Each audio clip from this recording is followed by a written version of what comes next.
Iyo ang kaharian o Panginoon at ikaw ay nataas na Pangulo sa lahat. Ang mga kayamanan at gayon din ang karangalan ay nangagmumula sa iyo at ikaw ang nagpupuno sa lahat at nasa iyong kamay ang kapangyarihan at kalakasan at nasa iyong kamay ang pagpapadakila at pagpapalakas sa lahat. Kaya't ngayon, aming Diyos, ang liwa-liwanag noon na iyo o Panginoon. Ang sabi sa English ay ganitong sabi, Thine, O Lord, is the greatness and the power and the glory and the victory and the majesty.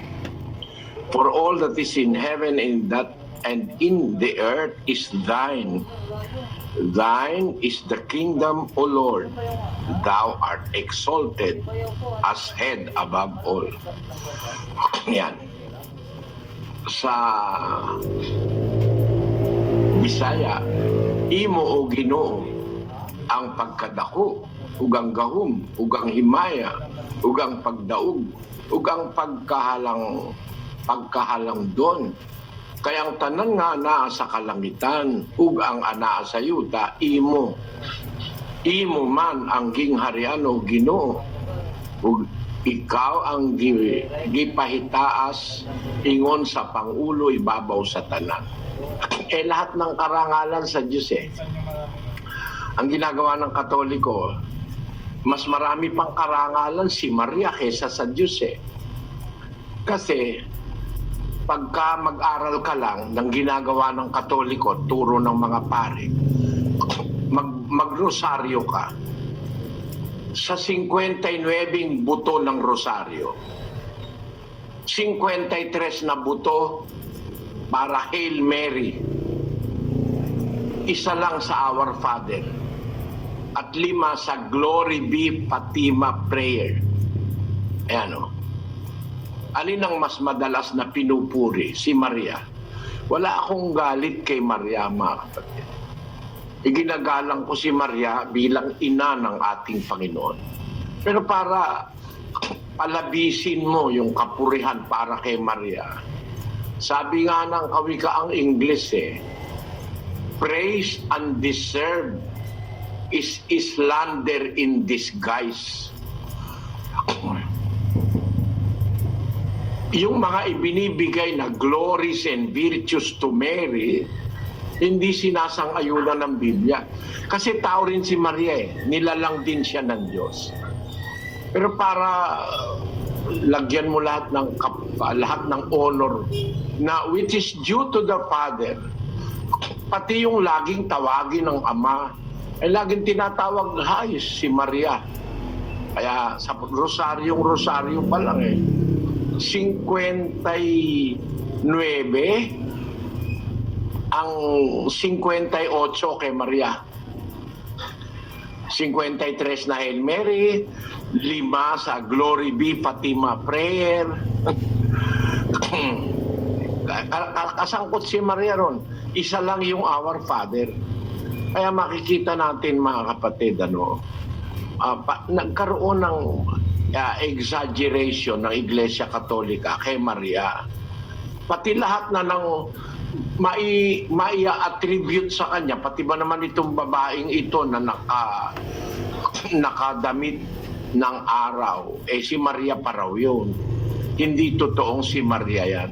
Umpisahan natin ang ating pag-aaral, mga kapatid. Si Maria raw yan, sabi ni San Alfonso. Sino namang Alfonso yun? Paniniwalaan ko na si Juan kaysa kay Alfonso. No? Yan sabi raw ni Alfonso na si Maria yang... Ngayon, ang ating alamin, yung sabi ng Biblia. Basahin natin, kapatid, na Daniel ang 12:1 ng Apokalipsis. Pero bago mo basahin yung 12:1, basahin mo muna, kapatid, na Daniel yung 11:19. Kapatid na Jared, tatandaan mo, ang Biblia, walang bersikulo, walang kapitulo. Pinaghati-hati lang yan ng kardinal ng Katoliko na si Cardinal Hugo ng Sancto Caro. Pero yan, isang aklat na buo na parang isang istorya, walang kapitulo, versikulo. Hinati-hati lang ni Cardinal Hugo de Sancto Caro. Sila ang may kagagawa na pinaghati-hati ang Biblia. Yung mga salitang magkakasunod, hindi na nila pinansin. Kung saan nila gustong hatiin, hatiin nila. Kapatid na Jared, mapapakiusap ako sa iyo, ano? May Biblia ka dyan? Wala po eh. O sige, tingnan mo na lang sa screen, papabasa ko kay kapatid na Daniel, yung magkasunod na talata. 11:19, at ang kasunod ngon, yung 12:1 na nga. Basahin natin, kapatid na Daniel. At nabuksan ang templo ng Diyos na nasa langit, at nakita sa kaniyang templo ang kaba ng kaniyang tipan, at nagkaroon ng mga kidlat, at mga tinig, at mga kulog, at isang lindol, at malaking granizo. At ang isang dakilang tanda ay nakita sa langit, isang babae na nararamtan ng araw, at ang buwan ay nasa ilalim ng kaniyang mga paa. At sa kaniyang ulo ay may isang putong ng 12 bituin. O, kita mo ha, kapatid na Jared. Kailan nakita yung babae? Nakita yung babae pagkatapos na mabuksan muna yung langit, yung templo. Nakita doon sa templo yung kaban ng tipan. Kung hindi mo alam, sasabihin ko sa'yo, ang Diyos, meron siyang lalagyan ng kanyang tipan. Unang-una, yung tipan sa Israel na 10 utos, 2 tapyas na bato. Yun ay tipan. Inutos ng Diyos yun na igawa ni Moises ng lalagyan. Para bang kahon. Kahon na lalagyan ng 2 tapyas na bato. Ang tawag doon, kaban ng tipan.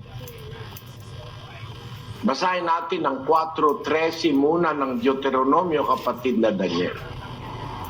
At kanyang ipinahayag sa inyo ang kanyang tipan na kanyang iniutos sa inyong ganapin sa makatwid bagay ang 10 utos, at kanyang isinulat sa 2 tapyas na bato.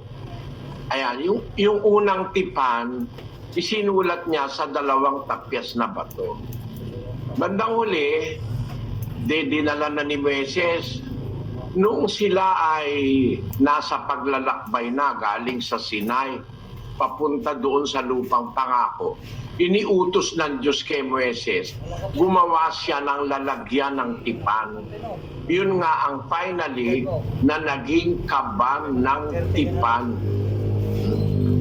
Basahin natin yung pagkautos ng Diyos kay Moises na gumawa ng tipan o ng kaban ng tipan sa 25 Gs ng Exodo.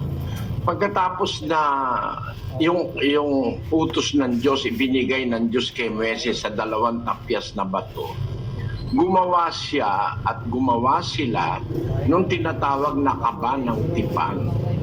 Yung kaban ng tipan, yun ang lalagyan ng nung tipan, nung 2 tapyas na bato. Ngayon, dapat maintindihan natin, yung tipan na yun na nasa 2 tapyas na bato, para sa Israel yun. Pero meron namang tipan ang Diyos para sa Kristiyano. Yun yung bagong tipan. Ang sabi ni Pablo, bagong tipan. 2 Korinto 3:6. Nasa amin naman ay nagpapaging sapat na mga ministro ng bagong tipan, hindi ng titik, kundi ng espiritu, sapagkat ang titik ay pumapatay, datapwat ang espiritu ay nagbibigay ng buhay. Yan, bagong tipan, na spiritual naman ang tipang ito. Hindi ito kagaya nung nakasulat sa tapyas ng bato. Ito naman nakasulat sa pusong laman.